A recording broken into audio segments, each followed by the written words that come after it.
ताव मारेगा नहीं तो वो बाजू में करो ना, खाने के बीच सुबह दिया था ना तो वो फिर जल्दी नहीं जाता है खराब। गुड़ लाए हो क्या? गुड़ तो नहीं लाए हुए, ध्यान नहीं कोई था। बात नहीं, तो जो भी हाँ, आप लेते आएंगे अगली बार। ये जिनको देता रहता हूँ ना खाने को, अपने भी लाता हाँ, गुड़ का ध्यान नहीं था। हाँ अरे सौरभ वहीं रख दो, फिर ले जाऊंगा। तो बैगन है, आलू है। सौरभ दरवाजा बंद कर दो, नहीं तो वो क्या।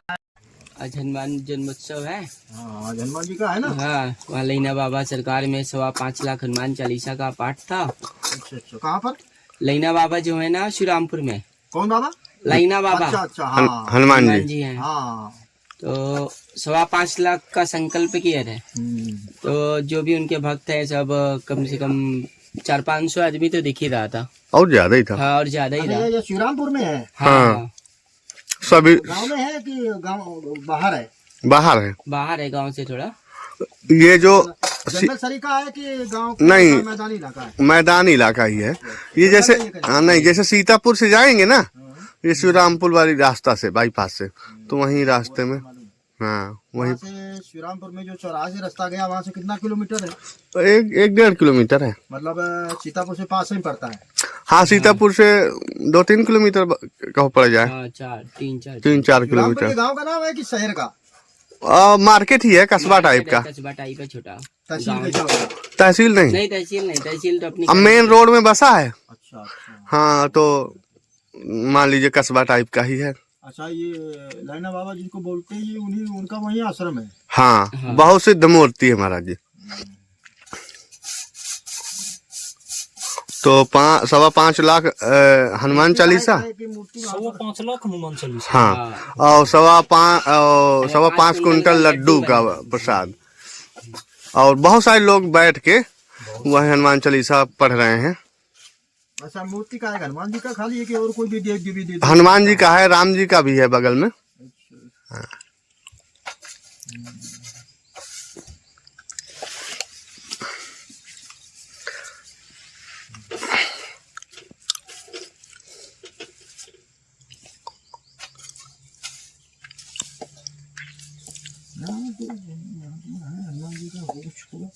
हनुमान जी का होगा।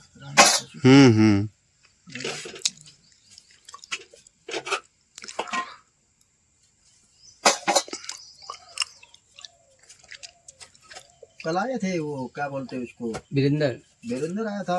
हमें मालूम था नहीं, तो हम परिक्रमा में पापू करके यहाँ से 1 बजे निकले थे यहाँ से। तो परिक्रमा का विचार हमारा नहीं था, हम तुलसी नहीं थी बिल्कुल जो है, तो हम कहा तुलसी ले आऊंगा जानकी कुंड से। तो जानकी कुंड से तुलसी लाने का विचार किया, फिर हमारा एकाएक गए तो विचार हो गया चलो परिक्रमा कर लेता हूँ। तो हम चले गए परिक्रमा में। परिक्रमा अभी से ज्यादा हो गई थी परिक्रमा। अच्छा अच्छा। वीरेंद्र फोन किया, बोले महाराज जी कहाँ हो? तो हम कहा जानकी कुंड आए थे तुलसी लेने। ये बोला कि बाबा जी हम यहाँ पर, हमने कहा बोले जंगल में हो? ये इतना बोला कि जंगल में है, ऐसा नहीं बोला कि वीरेंद्र तो बच्चा भी थे उसके, वीरेंद्र के। अच्छा अच्छा, कोई मास्टर था उसके बच्चा थे। उनका अभी आ रहा हूँ थोड़ा देर में, 10-15 मिनट में साइकिल से है। वो फिर महात्मा जब परिक्रमा कर रहे थे, तो एक महात्मा उधर जो है ना राजस्थान के आए परिक्रमा में, वो अपने परिक्रमा मिल गए। फिर वो वहाँ बैठ गए, कम से कम 3 घंटा तक बैठे रहे, बातचीत करते रहे। वो हो गया परिक्रमा में देर जी। और मैं मालूम तो हुआ कि इसने वीरेंद्र ने फोन किया, तो मुझसे बोला कि मैं अभी आ रहा हूँ, 10-15 मिनट लगेगा, तुम रुको। बोले ठीक है। हम कहा ये अकेले होगा, आया होगा मोटरसाइकिल से वीरेंद्र ऐसा, तो कोई साथ में एक आध होगा। ज्यादा ध्यान नहीं किया, महात्मा से बातचीत करते रहे। ये इनको ये सब बच्चा थे ना, इनको परिक्रमा में जाना था दिनेश को।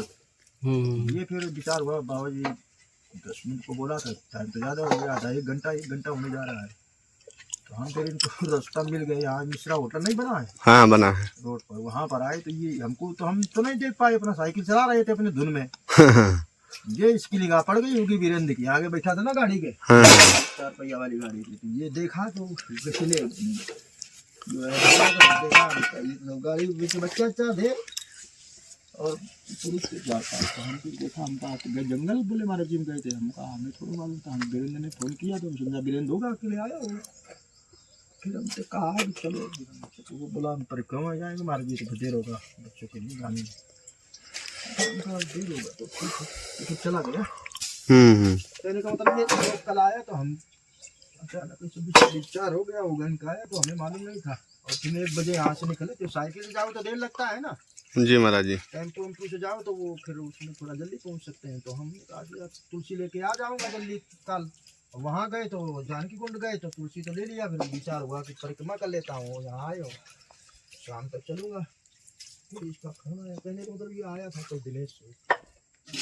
तो चित्रकूट में हनुमान महोत्सव कहाँ पर बना रहे हैं? बाबा है यहाँ से काफी दूर है। क्या जी? अच्छा, चित्रकूट का वही हनुमान महोत्सव का पूछ रहे हैं। कहाँ बना रहे हैं वो? श्रीरामपुर पड़ता है। श्रीरामपुर जानते हैं? नहीं जानते। रामघाट जानते हैं? हाँ, रामघाट। रामघाट से करबी जानते हैं? हाँ हाँ, करवी। तो रामघाट से सीतापुर आएंगे हाँ हाँ, या तो बेड़ी पुलिया आएंगे। जी बेड़ी पुलिया तो जानते ही होंगे। पता नहीं, तो करवी का तो पता है जाके। कर रामघाट से जब सीधे जाएंगे जी जी तो हाईवे मिलेगा हाँ, 5-6 किलोमीटर पे, जी। है ना।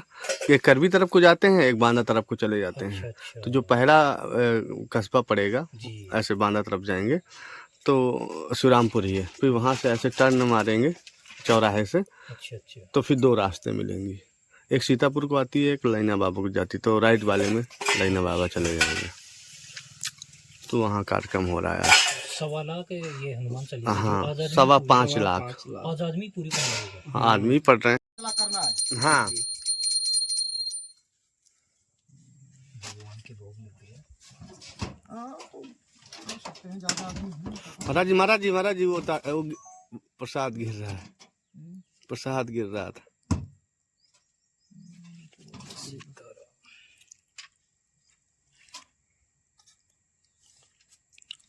यहाँ तो महात्मा हनुमान जी का दिन है ना, तो बहुत महात्मा मनाते भी हैं। हाँ हाँ, बहुत यहीं पे मनाते हैं।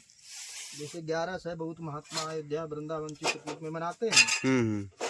डालेंगे तो बराबर मीठा होगा। जी और ज्यादा अगर पानी की संख्या जैसे है और मैं सीमा बता रही गुड़ इतने शक्कर या गुड़ छोड़ना चाहिए तो मीठा उतना होगा, और सीमा से ज्यादा गुड़ शक्कर छोड़ दिए हैं तो ज्यादा मीठा होगा ना वो। ज्यादा, हाँ ज्यादा मीठा। तो बस उसी तरह का है। एकादशी निर्जला मना रहा है तो उसका श्रेष्ठ मतलब वेदों में पुराणों में भी ध्यान दिया है। तो जागरण एकादशी को बहुत क्षमता है। देवी है ना एकादशी, हाँ, विष्णु के हृदय से उत्पत्ति हुई है एकादशी। जी एकादशी जो देवी जिसका नाम है एकादशी, ये विष्णु भगवान के हृदय से उत्पत्ति हुई है। मोर राक्षस को हाँ, जब- वो मोर राक्षस से जुड़ा है। मतलब ये विष्णु भगवान एक बार लड़ रहे थे, मोर नाम का एक दैत्य था, तो वो लड़ते लड़ते थक गए। वो भगवान तो किसी से नहीं थकता है, पर लीला करता है तो जानबूझ के थक जाता है, तो दूसरा बोलेगा थक गया। वो साउथ में कौन क्या से वो थकेगा? है भगवान? कौन सी? साउथ में कौन से भगवान है वो? कार्तिकेय जी। नहीं, फिर वो जाके बद्रीनाथ में जिनकी गुफा रथ देखे। निकला करती है बड़ी सी, जगन्नाथ। जगन्नाथ जी। जगन्नाथ। महाराज जी एक ऐसा भी कोई प्रावधान है क्या कि वहाँ जगन्नाथ जी इनको क्या अभी बोले आपने, कौन सी वो? कार्तिकेय जी। नहीं, अरे जिसमें चावल नहीं खाया जाता, चावल नहीं, एकादशी। एकादशी।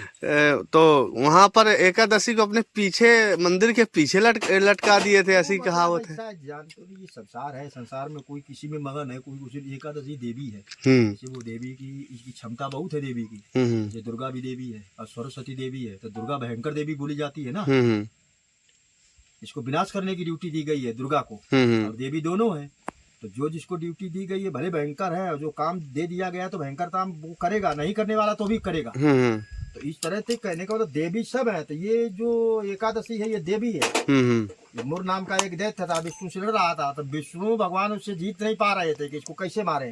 तो बद्रीनाथ में एक हिंगलाज नाम की गुफा है, बद्रीनाथ में पाई जाती है। वहाँ वो गुफा में घुस गए और ये पीछे लगा हुआ था।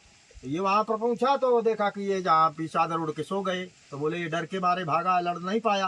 तो भागा, हम के पीछे आए तो छाती में लात मारा वो विष्णु के, भृगु ने मारा था। तो छाती में लात मारा तो वो जैसे ही मारा नहीं कि वो विष्णु भगवान तो सो रहे हैं, वैसे सोते रहे, उठे नहीं कहने को लात मारने पर भी। तो उनके हृदय से एक देवी प्रकट हो गई उसी के विष्णु के। और ये जैसा इनके लात तो लगी होगी पर कहने को जगे नहीं, कुछ बोले चाले नहीं। तो वो देवी प्रकट हुई, वो हृदय से प्रकट हो गई, दूर खड़ी हो गई और इनसे जो है लड़ाई करने लगी। मतलब 1 मिनट तक लड़ी और उसका भस्म ही भस्म कर दिया। ओंकार शब्द बोला ना, ओंकार मंत्र होता है दुर्गा का, जैसे ओंकार मंत्र है, वो वहीं पर भस्म हो गया। अब वो जब भस्म हो गया तो इन्होंने आंखें खोल दी विष्णु भगवान ने, बोले तुम देवी। तब इसने बताया कि भगवान आप ऐसी हमारी हाउस में आए उस काम के लिए, तो हम चलो प्राण अपने दे रहे हैं। कहने का मतलब महात्मा ना करता तो उसमें जोर थोड़ा था किसी का, देवताओं का, कि नहीं हम तुम्हारा हड्डी लेके जाएंगे और तुम्हारे हड्डी का वज्र। वो महात्मा की इच्छा पर है कि वो ऐसा करना चाहता है कि नहीं करना चाहता। उसने बोला ठीक है, हमारे द्वारा तुम्हारा कष्ट दूर हो रहा है, तो हम अपना शरीर छोड़ रहा है। वो बैठ गया अपना ध्यान पद्मासन लगा के, उसके प्राण से निकल चुके, अब शरीर खाली बैठा है। तब इसने वो गऊ के द्वारा से, गऊ चाटती है ना शरीर को, चटा करके अपना वज्र बनाया, और वो आज भी वज्र है उसके हाथ में, इंद्र के। वो वज्र ही उसकी शक्ति, जैसे शिव की त्रिशूल है शक्ति, विष्णु का चक्र है, दुर्गा का तलवार है, तो वो इंद्र का वज्र है, महात्मा के हड्डी का बना हुआ है। वो विनाश कर सकता है साधारण कामों को इंद्र वज्र के द्वारा। तो कहने का मतलब ये महात्मा है, इससे पहले लगते थे वो 10 आदमी को जीवित कर दिया। बच्चा मर जाता था, उसके महात्मा पास जाते थे, पंजाब में रहता था, जलंधर नाम का है रेलवे स्टेशन, तो जाता था वो ठीक कर देता था। फिर उसको गुरु ने रोका कि ये मारने धारने वाला काम ये भगवान का काम है, तुम्हारा काम नहीं है, और तुम में शक्ति है, तुम ऐसा कर रहे हो, तो तुम अगर आज मान लिए का तो ठीक है, तुम्हारे लिए भोगना पड़ेगा, गलत हो जाएगा। उसने गुरु से बोल दिया कि माँ से ये काम बंद कर रहा हूँ।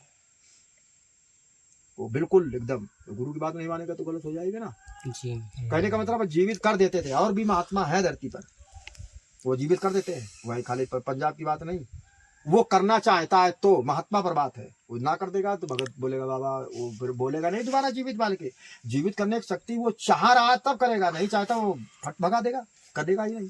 भगत क्या देवता जाए इसके पास ना कर देगा, और देवता ना करते तो जोर जबरदस्ती नहीं है। जैसे इंद्र गया, वो बोलता हम शरीर नहीं देंगे, हमारी तो पत्नी था ना, जिन्होंने ददीच ने शरीर दिया था, अपने हड्डी का वज्र बनाया, तो उसकी पत्नी था, और उसके पेट में बच्चा था, उसके पत्नी के बाबा की जो पत्नी थी, तो उसके पेट में बच्चा था। तो महात्मा को मालूम है कि हमारी जो पत्नी, उसके पेट में बच्चा है, और हम अपना शरीर दे रहे हैं, तो अभी स्त्री के कोई उसके लड़का तो है नहीं, तो उसको दिक्कत मिलेगी ना, अकेले रहेगी जंगल में। पहले के ऋषि मुनि जंगल में रहता था, पत्नी को लेकर, गांव शहर में नहीं रहता था, सब जंगल में रहता था। जितना चरित्र मिलता है सब जंगलों का मिलता है। जी जी जी। तो हमारी पत्नी अकेले रहेगी तो दिक्कत मिलेगी ना, पर उसकी अब इच्छा हो गई है कि हमारे शरीर का वज्र बनेगा। ये मांगने आए, इंद्र है, पवन देवता, अग्नि, वरुण, वायु, और उनको विष्णु ने भेजा है, और ये बोल भी रहे हैं को हमको विष्णु ने भेजा है। तो चलो ठीक है, हमारी पत्नी को भले परेशानी मिले पर हम शरीर को छोड़ देता हूँ, इनके हित के लिए अपना शरीर छोड़ दिया। एक छोड़ने की विद्या होती महात्मा के पास में, वो अपने आप ही छोड़ देगा। तो ध्यान जहाँ करेगा, उसका अपने अंदर हृदय में स्मरण करेगा, याद करेगा, वो प्राण निकल जाएंगे तत्काल। योग के द्वारा जैसे शरीर को अग्नि प्रकट करते हैं, पार्वती ने जैसे प्रकट किया था, महात्मा योग के द्वारा प्रकट करते हैं। वो अपने आप अग्नि है हृदय में, पर प्रकट करना उसको मालूम नहीं ना सामने वाले को, जी जी। तो वो थोड़ा प्रकट कर पाएगा। जिसको मालूम है वो विधि, वो अग्नि हृदय में रहती, भयंकर प्रकट कर देगा, अंदर है जो बाहर। तो कहने का मतलब ऐसे महात्मा है, करते रहते हैं जीवित धरती पर कई जगह, खाली पंजाब की बात नहीं है। पर वो करना चाहता है, तब वो चाहता है कि मैं ऐसा कर दे किसका, तब करेगा। रोग दो कोई परेशानी है वो ठीक कर देगा, पर ये मरे को जीवित थोड़ा करेगा। वो तो लाइन लगती है ना, फिर मालूम हो जाए, एक को मालूम होगा, 2 को मालूम होगा, 3 को 13 को मालूम हो जाएगा। पंजाब में पहले एक बच्चा को ठीक किया मरे को, औरत मर गया, लेके आई, रोई गाई, उसने तत्काल ठीक कर दिया। अब वो गाय का बछड़ा मर गया, तो गाय का बछड़ा लेकर के आई, गैया दूध नहीं देती, मर गया, तत्काल पैदा हुआ, और उसको फिर दया आई, ठीक कर दिया। वो तो सबको मालूम हो गया ना, बात फैल जाती है ना, 1-2 के द्वारा तमाम लोग जान जाता है। फिर तो जाएगा, आएगा ही कि बाबा ठीक कर देता है, मरे होकर लेकर आएगा। पर उस गुरु ने रोक दिया कि अब जो भी तुमने 10 तक ठीक किया, अब ऐसा करोगे तो विद्या तुम्हारी चली जाएगी। उसी क्षण, उसी दिन से गुरु ने कहा बंद कर दिया, बोले साहब ये नहीं धंधा, प्रकृति के नियमों में महाराज जी जैसे विरुद्ध है ना प्रकृति के नियम से। तो महाराज जी, समय का प्रभाव वास्तव में कैसे पड़ता है? जैसे मान लीजिए हमारे पिताजी पहले थे, तो बहुत प्रभाव था पूरे जनपद में, ब्लॉक प्रमुख भी रही मम्मी, चीजें रही। फिर अचानक से एक समय ऐसा आया कि सब हटता चला गया, फिर कर्जा वर्जा भी बहुत हो गया, और ऐसी स्थिति आ गई। तो ये कैसे हो जाता है अचानक? ये हो जाता है वो, आप हम एक बात आपको बता रहे हैं, इतने में समझ जाना जी, इतने में समझ जाना। उस समय के विषय में पहुंचा ना, तो ध्यान देके सुनना बाबा क्या बोल रहा है जी वो, दिमाग पर अपने बैठालते जाना हमारा शब्द। जी एक और नाम की मुनि थे, और नाम के, जी तो वो जंगल में तपस्या कर रहे थे, जंगलों में जाके, कि यहाँ कोई जंगल में स्त्री पुरुष आएगा नहीं, और हम अपना स्वतंत्र तपस्या करते रहेंगे। तो वो तपस्या कर रहे थे, तो तपस्या करने के जैसे ये हम लोग जंगल में रहता है यहाँ, तो ये कोई राजा की सीमा होगी ना, जी। हर राजा की सीमा होती है ना, 100 किलोमीटर या 500 किलोमीटर, 1000 किलोमीटर तक ये राजा की सीमा है। जैसे यूपी की एमपी अपनी एक सीमा एक है, फिर यूपी लग जाता है, और फिर ये भारत है, भारत इंडिया के बाद में दूसरे देश की सीमा है ना, जी। दूसरा देश इंडिया के बाद में लगे ना, बॉर्डर होता है ना।